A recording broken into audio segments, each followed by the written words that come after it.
আছে, শোন, তুই এখন আপাতত এখানে থাকিস না। তুই তোর আবারও সেই পূর্বের কাজে ফিরে যা। আমি বাকিটা দেখে নিচ্ছি।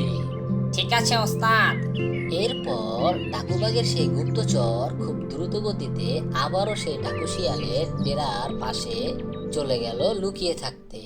পরদিন সকালে খুব ভোর ভোর অবস্থায় ডাকু শিয়াল ও ডাকু শিয়ালের সেনা আমাজন বনে প্রবেশ করলো। আর তাদের উদ্দেশ্য ছিল ওই বনের শাসককে তারা হত্যা করবে। কিন্তু ডাকু শিয়াল ও তার সেনা একটা চিত্র দেখে হঠাৎ থম খেয়ে গেল। আর ডাকু শিয়াল তার সেনাকে বলতে লাগলো,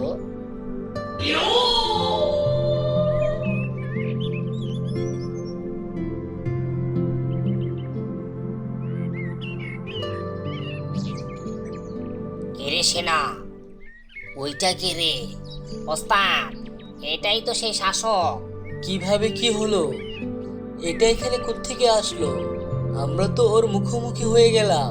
আমরা তো ফোন দিয়ে এঁটেছিলাম দুইজন দুই প্রান্তে থাকবো, মাঝখানে ওকে ফেলে তারপর ব্রাশ ফায়ার দিয়ে মারবো।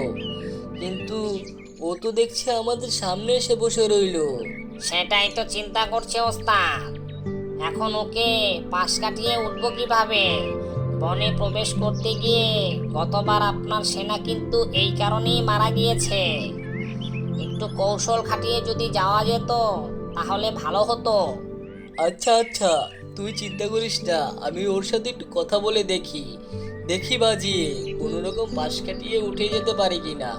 তাহলে আজকে সন্ধ্যার পরেই ওকে টপকে দেব।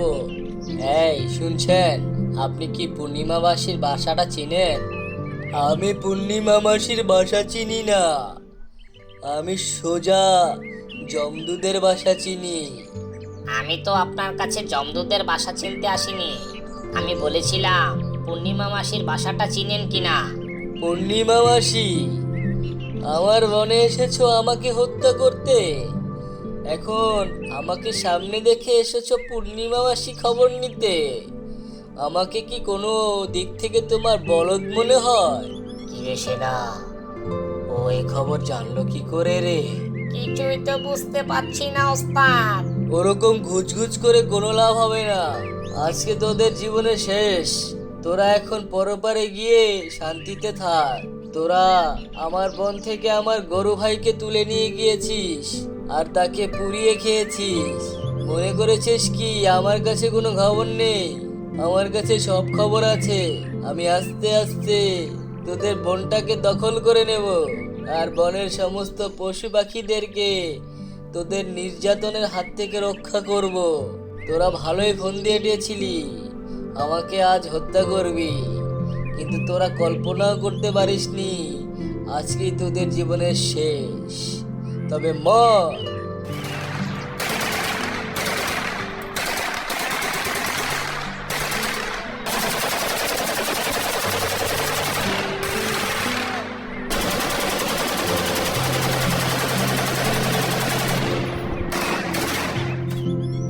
ডাকুবাগ যখন এলোপাতাড়ি গুলি করতে শুরু করলো, ঠিক তখনই ডাকু শিয়াল ও তার সেনা খুব দ্রুত সেখান থেকে পালিয়ে গেল।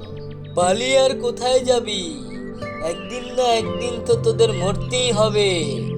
এটা তোদেরকে একটু নমুনা দেখালাম। মনে রাখিস, আমার বনে প্রবেশ করার আগে 7বার চিন্তা করতে হয়। ডাকু শিয়াল ও তার সেনা দৌড়াতে দৌড়াতে তারা তাদের বনে চলে গেল।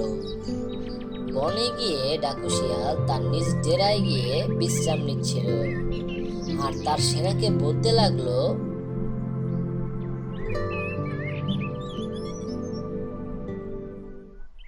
আমার মাথায় একটা জিনিস কাজই করছে না। ওই বনে থাকা আমার গুপ্তচরের কোনো খবর নেই। তারপর আমরা যখন আবার শাসককে হত্যা করতে যাব, তখনও কিভাবে শাসক আমার খবর জেনে গেল?